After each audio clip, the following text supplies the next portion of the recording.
From recruiting and consulting firm Riderflex, I'm your host, Steve Urban, and here is your Riderflex Podcast episode of the day.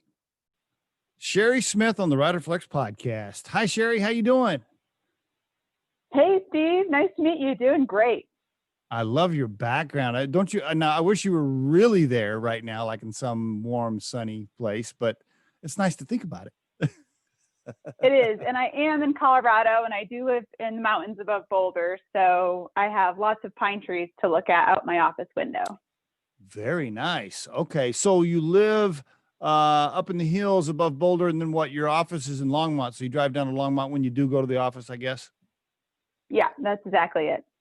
Very nice. Did you, man, you probably did the fires this last fall, late summer, fall. Was that a killer for you? Yeah, we were evacuated briefly, and one of the fires was about 2 miles away when it was closest. So it was a little scary. Yeah. Ooh, man. Wow. Okay. Well, I'm glad you weren't affected, though. I'm glad you weren't, you didn't have any property damage. So, hey, interesting story. I studied you, obviously, studied the website, studied your history, looked at some interviews. And so love your story. Want to get into Indigo. But before we do that, give us some more personal stuff. Where'd you grow up? Family, talk to us a little bit about Sheri. Yeah, I actually grew up most of my childhood in rural Michigan. So a tiny little town of about 1,000 people, about an hour north of Lansing, called Carson City, which pretty much no one's ever heard of. Okay. All right. And yeah, my parents were Air Force veterans, and my sister actually went to the Naval Academy and still in the Navy. So lots of military in my background. Wow. Very good. And then, so you're used to winters, of course. So winters in Colorado are no big deal because you grew up in Michigan. And then how did you decide you went to school in DC somewhere at American University. How'd you decide to go there, and why? And how'd you decide what to major in? How'd that happen?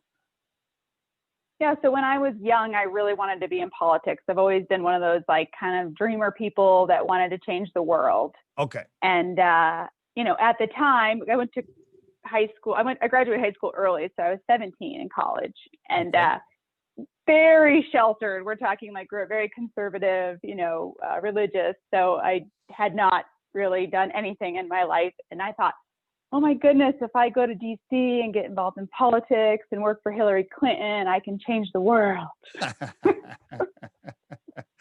So that's why you went there. Okay. Very good. Did you live on campus, or did you live in DC while you were there?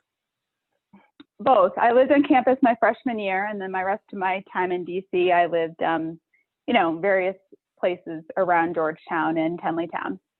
Well, George, hey, going to college there and being a young college student in Georgetown, that was probably fun, right? That was a good time. It was fun, but I wasn't a fun college student. I was very I was working hard. I was working at the State Department, which was actually an office that was started by Hillary Clinton called Vital Voices. It's now an NGO that works on women's rights around the world. And one of my dear friends is the CEO. And so I worked there, and I had a job at a gym, and I was in school and trying to, again, get through it as fast as possible. So I didn't have a lot of time to have fun, but I had a blast learning stuff and meeting cool people from around the world. Okay. Tell me about this Japanese study stuff. Were you thinking, I'm going to work for the government and I want to speak Japanese because that'll what was the plan? What were you thinking? Yeah. So I was going to go into the Foreign Service. And in order to take the Foreign Service exam, you have to have another language. I was obsessed with Japan and ended up studying abroad there, and ended up not going into the Foreign Service, but it was definitely a big part of my path. I see. All right. Well, walk us into your early career then. You finished school. Walk us into your first of all, after you get your bachelor's, there's a little gap there between your master's and your bachelor's, but walk us through some of your early career. Yeah. So I started, kind of working for the State Department and going down the Foreign Service route, and then realized that government was actually quite difficult to change the world. I had some of those kind of almost horror stories that young women talk about in government, and thought, oh, this maybe isn't like a good fit for me. And so I actually went into ministry. And really? Yeah.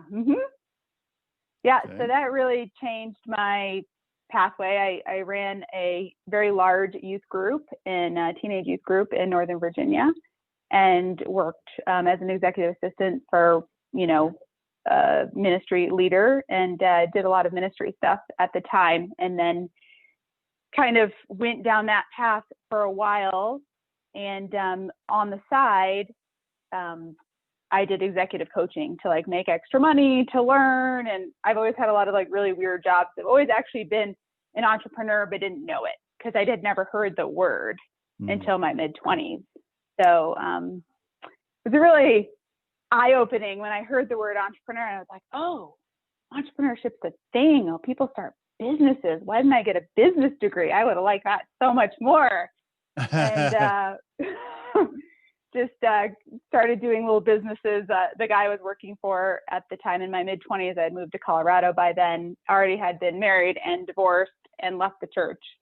And so then he was a kind of a serial entrepreneur. He helped me. He had already started a pepper grinder company, and that's really where I learned how to start a company, how to sell a product, how to get a product built in China and get it shipped over here and distribute it, and all those fun things entrepreneurs get to learn.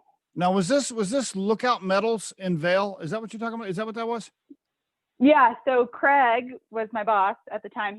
He was from a metals family. He had several metals companies, and he was into pepper mills. And so he funded a pepper mill company that I ran. And okay, let me just take time out here. You're in DC, you're working for the ministry. You're also doing a little bit of coaching there, whatever. And you had gotten married. Okay. And and then you have this complete, like, you're like, okay, I'm getting divorced, and that happened, and I'm leaving the ministry, and I'm moving to Colorado.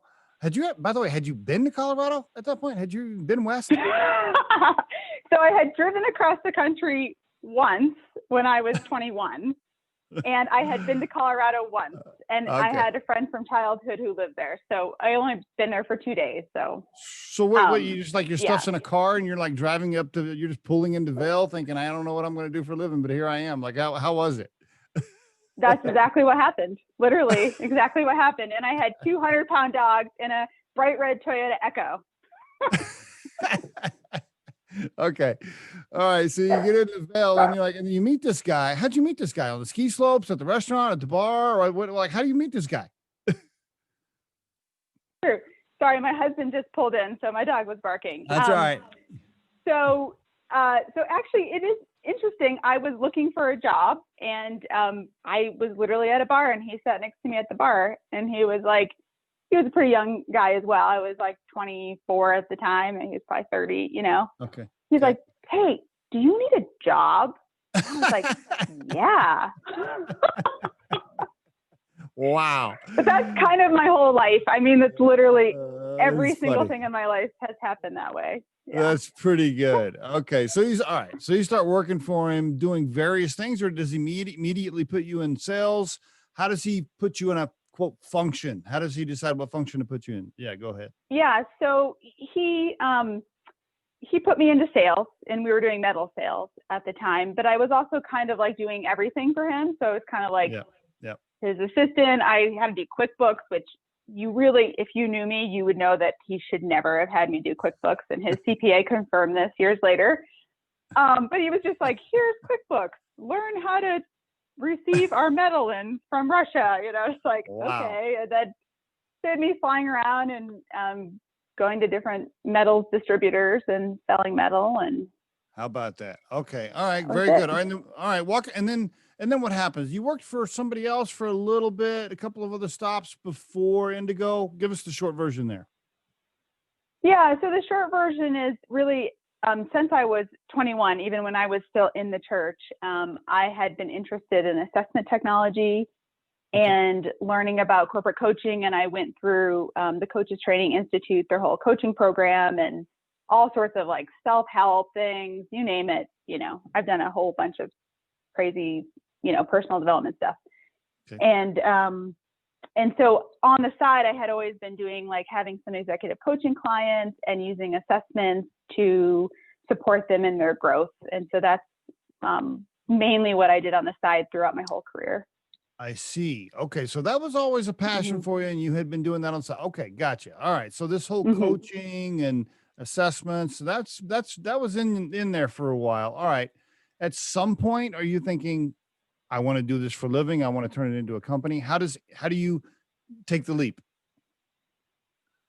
Yeah, it's interesting because I never, like, so many people said, Sheri, you're incredibly gifted at this. Like, why don't you just start a consulting firm, like start a consulting company? But I don't know, maybe because I was young, maybe because I didn't feel ready. I just was not that interested in corporate consulting. And so until I decided to start Indigo, I didn't start a formal company. I always made money on the side. I actually helped people write books. I mean, I've done a lot of really interesting things.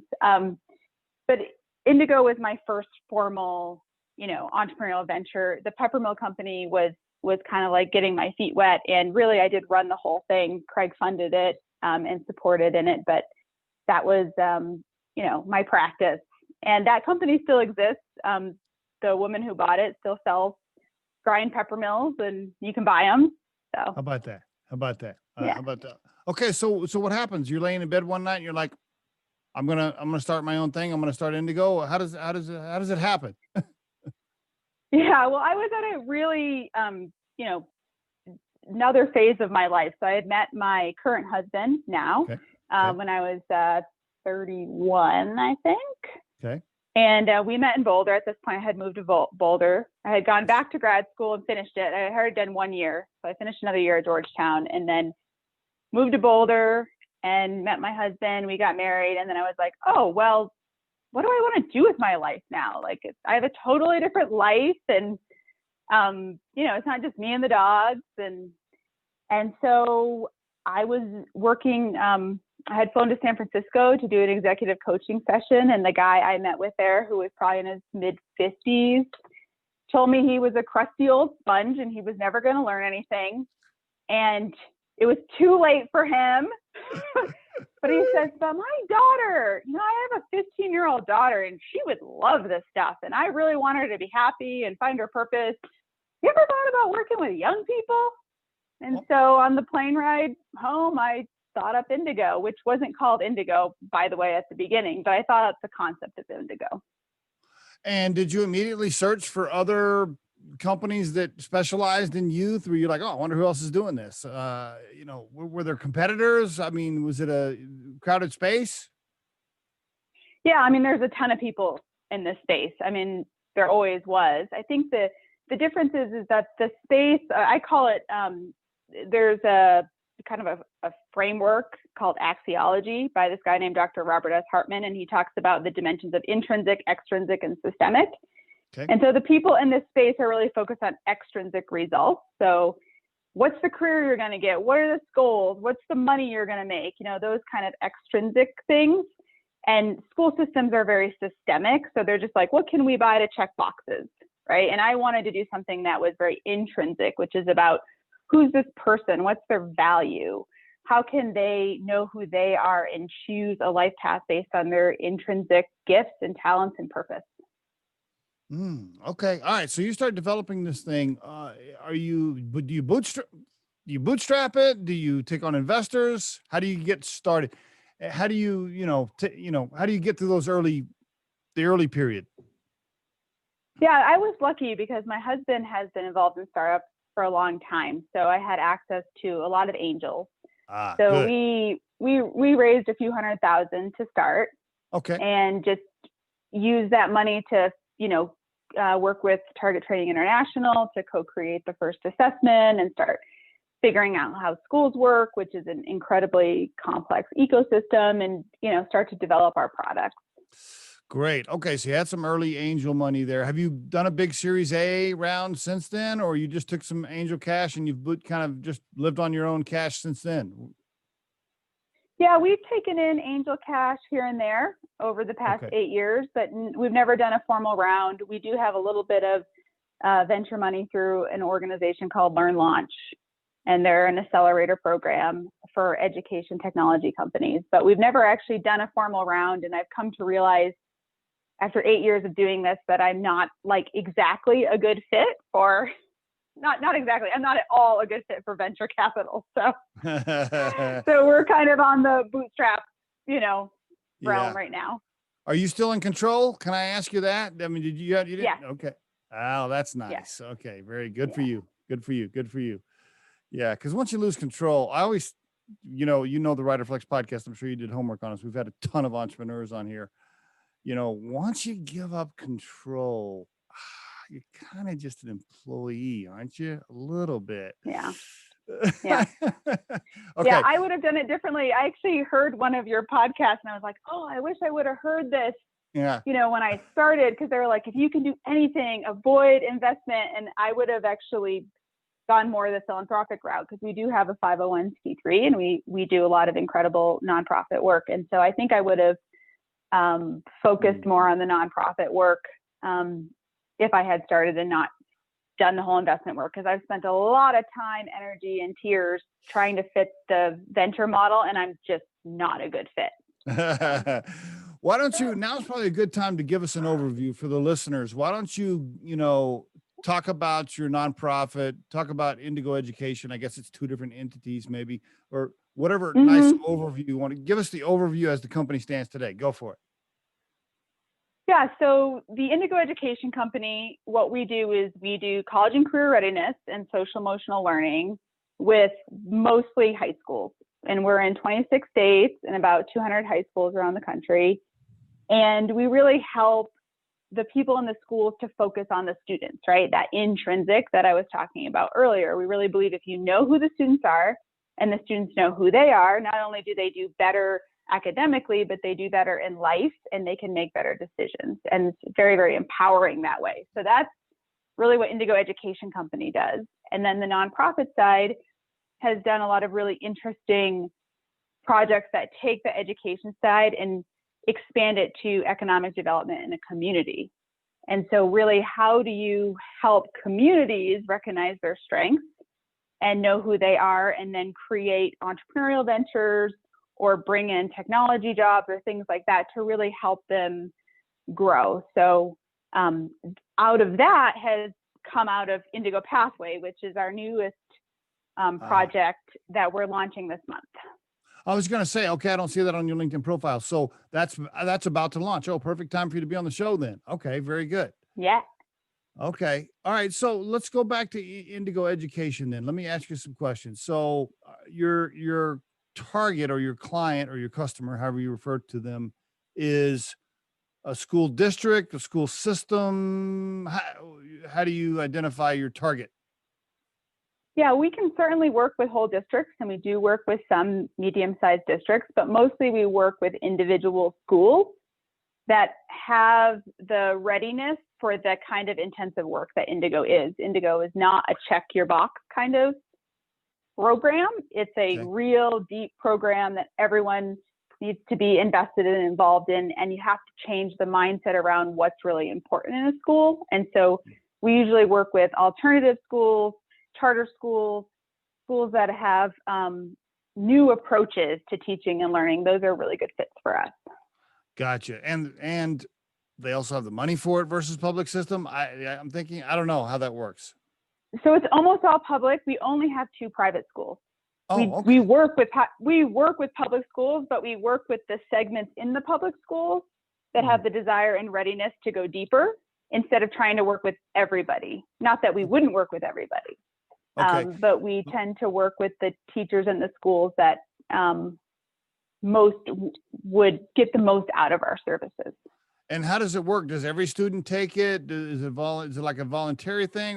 How does that work? The school signs up for it. Yeah, so usually every student in the school or in a grade takes it, and all the teachers too. And that's something that's really different about Indigo. We don't feel like you do things to children, right? We're all learning, we're all evolving. So we do things with children, right? So if I'm a teacher And like, I need to be self-aware in order to help the students also be self-aware. So they take the assessment, it takes about 45 minutes. Okay. And then they usually embed the results of the assessment, which is a DISC profile is one of the assessments we use. You've probably heard of DISC. It's very common in the corporate world. Yep. So we have a DISC profile, a motivator profile, a soft skill profile, and a social emotional learning profile, which is kind of like how you think about yourself in the external world. Mm. And so once you know that about yourself and the students, we have a whole bunch of activities and online courses and different ways that the students can apply that to their own learning, and the ways that the teachers can modify and personalize their learning to really meet the needs of each individual student. So there's an assessment that gives you the score and everything. It tells you, helps you understand who you are. And then there's exercises and follow-up afterwards. Exactly. And then there's a educator dashboard where they can get the access to the students and get recommendations on how to best support each student. Very good. What's the business model? Is it by user? Is it number of students? How do you charge? Yeah. We charge by student. By student, one-time deal or Every year. Oh, I see. It's once a year. Okay. Very good. All right. Mm-hmm. All right. So your goal is to get them to sign a long-term contract. Yeah, exactly. Okay. Very good. And do you have, I mean, it sounds unique. I've never heard this for students before. Are there competitors knocking on these school doors too? So there's tons of assessments for students, and the realm of assessment's a hard word, right? Because in corporate world, we know what an assessment is. It's a personality assessment, it's a hiring assessment.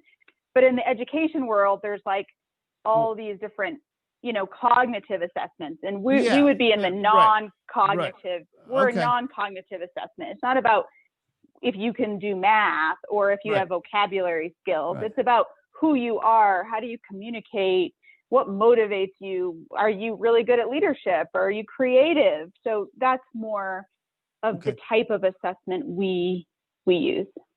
Okay, very good. So we're the most comprehensive assessment in education. Okay. How are you measuring success? Like what is success for you? So success for us is really changing people's lives. So when we get testimonials, which we have tons on our YouTube channel from teachers that say, wow, that kid, like I thought that kid was a terror, but I really found out they were an entrepreneur. And when I started treating them as a leader and as an entrepreneur, and they completely turned around and now they're a leader in my classroom, like that to me is success. Or when a kid comes to me in tears, which has happened so many times I can't even count, and say, wow, that assessment really validated who I was. And I used to be ashamed of who I was because it didn't fit in the traditional education system. And now I know who I was has purpose. Like, to me, that's success. Now, what's difficult about that is that's difficult to measure. Yeah. And so that's been a big challenge for us. Yeah, but still, I mean, testimonials are pretty powerful, right? You get enough of them. That's huge. Okay, very good. Yeah. Tell me a little bit more about the nonprofit. So it's launching this. Yeah, go ahead. Yeah, so the nonprofit's been a lot of really interesting projects. We've done a lot of work on the Navajo Nation and some really cool work in rural Mississippi. But what I want to focus on is Indigo Pathway, because Indigo Pathway is a short version of our assessment. So it's only 10 minutes. It's live right now. If you want to, we've had a lot of people testing it. It's called indigopathway.com. Okay.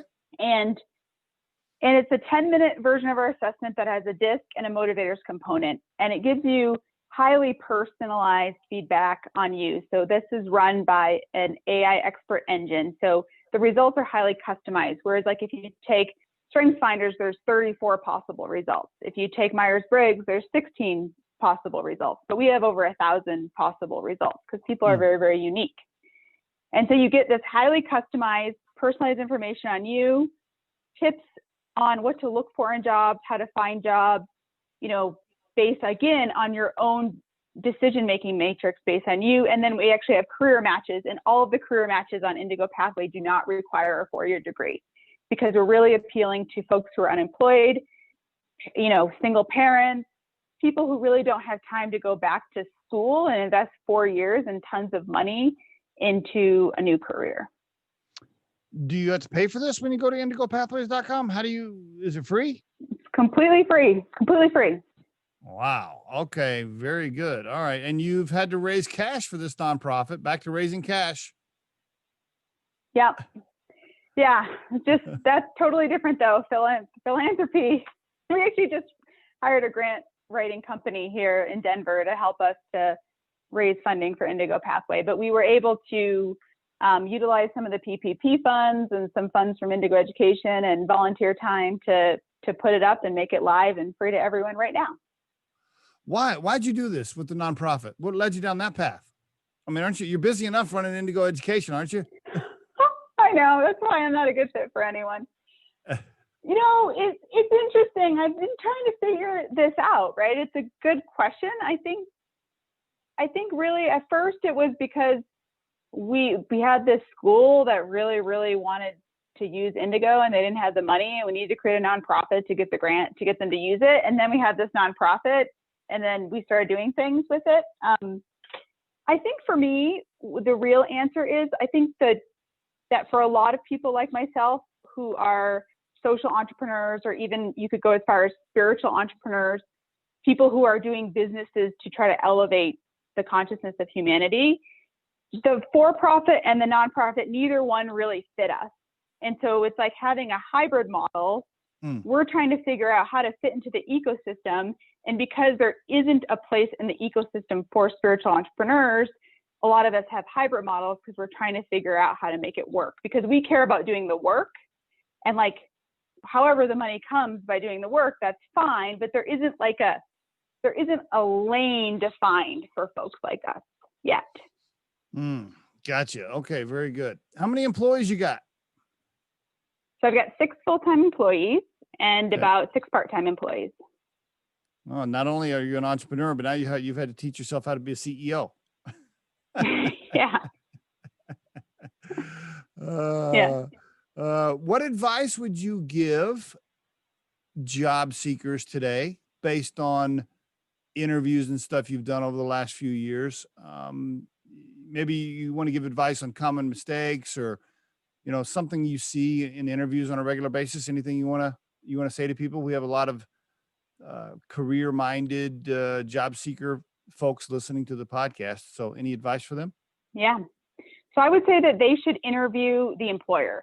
Like it's just as important as the employer is interviewing them for them to interview the employer and see if it's a good fit. And so, because they're not going to perform well, they're not going to be happy, and they're not going to really be their best selves if they try to stick themselves into the job, right? You want to have a job that's a good fit for who you are. So interviewing the employer is important. And if they want some tips on how to interview the employer or things about themselves that they want to keep in mind, they can take the Indigo Pathway and get those tips and use that as part of their interview process. I like that. I would also include, for the listeners, if you're unemployed and you're trying to get a job, right? I get it, right? You're stretched on cash, you're eating through your savings, whatever, you're behind on your mortgage, whatever your situation might be. And so you're like, oh my God, I got to get this job. Cause I have to pay the rent or whatever. And so people feel this pressure to take jobs that don't really fit them because of the financial piece. That's right. I would just encourage the listener to kind of try to understand that 30 more days to find the right job is not going to hurt anything. If you're behind on a couple of bills, 30 more days is not going to make a difference. So go ahead and wait and find the job that really fits you.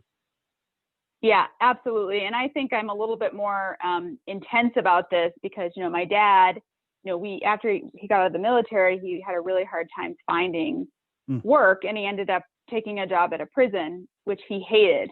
And like I grew up watching, and I'm an empath, so I can feel my dad's pain, taking a job that he hated, that never really brought out the best in him, but then he could never leave because he didn't have a college degree and he was in the state system and there was good benefits and retirement, and now he's trapped, right? And so, I watched my dad go through this my whole life, and it's really not worth it. Like, yes, we could eat and we survived as a family, but it would have been better if he could have found a job that was more fulfilling for him.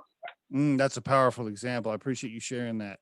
Um, how about entrepreneurial advice? Let's switch to entrepreneurial advice. You've been through, well, you kind of worked for a startup in a smaller company and ended up running some stuff, like you said before, Indigo. So Yeah. you've been around it for a while, and then you started Indigo from the ground up. How about some advice for the aspiring entrepreneur out there thinking about launching something? Yeah, I know that's like we could do a 2-hour podcast on that topic, but any few tips Yeah. you want to leave them? Well, I would say number one is if you want to do it, you should try it, and you can start doing it while you have another job. You know, they don't have to be all in 100% to start, which a lot of people think Yeah. that. Yeah, agreed. So that would be, I guess, my number one advice. It's so true, right? You don't have to just push all your chips to the table right away. Now, I do think eventually you have to push your chips all the way in Yes, if you really want to make it you go. do. But you don't have to do that so early in the game, right? You can ease your way in and proof of concept to make sure you get some traction, you know, all the rest of it. It is okay to do it part-time. You know, now every guest that's ever come on this podcast will always say, you know, if you really want to make it go, you gotta dive all in. And that's true. It's true. You do eventually, but you don't have to start that way. And most people, quite frankly, don't have the money to start that way. So, you know, That's right. start something on the side. But of course, starting something on the side means nights, weekends, holidays, and all those, all the time you're supposed to be hanging out with your friends at the golf course. You can push all that aside, because if you're doing a startup on the side, you have no free time. Zero. None. And when you start it, when you're all in, you have less free time. So. Right. Oh my gosh. Everybody, you know, oh my God, you own your own business is so cool. It can be, you know, once you get an established business, sure. Are there some owners out there that have an established business that, you know, work 20 hours a week now, you know, that they've been running it for years and years? Yeah, there are some, but that doesn't happen for a long time. No. Right. Okay, very good, Sheri. Just a couple of final questions here. If you had to call your 21-year-old self, well, I guess when you got your bachelor's, you were probably 20, huh? 19, 20. Mm-hmm. I was, yeah. If you had to call that young lady and give her any advice, knowing what you know now, what would you tell her? I think I would tell her, and I've told a lot of young women this, that you can't mess up your life. Because people really think like you're going to make mistakes, right? And I made so many mistakes, especially 21 was the year I got married for the first time. And that was like a huge mistake. And I always thought like somehow when I was young, I thought your life just gets better and better. And like finally someday you like arrive and you're like happy and you know stuff, which I don't know why I thought that, because no one in my life had arrived. But I really thought you could arrive, and then I thought somehow you could like mess up your life. And the truth is, as long as you keep going, as long as you're still alive, as long as you're breathing, like you cannot mess up your life, because like all of the failures actually help you grow and make you a better person. And so I really feel like I wish someone would have told me when I was 21, don't worry, you can't mess up your life. Ooh, that's pretty good, Sheri. That's good stuff. I like that. I like that a lot. Very good. Okay, last question. If you had to put your core purpose in life now into a sentence, what would that sound like? So I would like to redefine value in society so that people don't think of money and power and like traditional Western success as value, but that every single human being, every single intrinsic person has value, and that could be different for different people. So really helping be part of the shift of society towards what is valuable and how do we define our own value. That is a lofty goal, my friend. That is you're pushing up against the hill. You're pushing the rock up the hill. I like it. I love it, by the way. I'm just like, oh wow. You know, it is true, right? And it's sad that's just everybody's life, not everybody, a lot of people, their lives are just all about things and If I make a certain amount of money, that means I'm successful. If I live in a certain neighborhood, it means, so, whatever. It's crazy how we measure our lives like that, isn't it? A lot of people. It is. Yeah, It is. I Yeah. like that. And it's got to change. I like that core purpose. I like that core purpose, Sheri. Now, I will tell you what I find interesting is as I get older, I'm 53. And as I get older, especially now that I'm over 50, every year that goes by, I am less and less concerned with things or Yeah. trying to impress a neighbor or where I live I'm really just I'm not focused on any of that hardly anymore. Now it's all about where am I spending time? Am I doing what I want to do? Am I making a difference in somebody's life? Like I measure it so much differently now that I'm over 50. And I know other people like that as they get older. What you're saying is we got to get the 20 and 30 and 40-year-olds to think more like that. Yeah. And I think more 50-year-olds, right? I mean, vertical development theory, a lot of people aren't really getting to those adult stages of growth. And thank God we get older. I think like aging is like one of the greatest gifts of God because like it does humble us. It does get that ego down a little bit and gets us to think about things that are more important. But our society is still really pretty obsessed with youth if you think about it. Yeah, it is, isn't it? I don't know about you. I'm just happy if I feel good when I wake up in the morning. Yeah, me too. I'm only 40, but I feel that way. Sheri, thank you so much for being on the Riderflex podcast and sharing your story. I appreciate it. Thanks, Steve. I appreciate you having me. If you think today's tip or guest interview can help someone you know, please share this with them. If you've enjoyed today's episode, please subscribe to our channel and hit the like button. The Riderflex podcast features entrepreneurs, business executives, and the stories behind how they got there, as well as daily tips on career advice and job interviewing.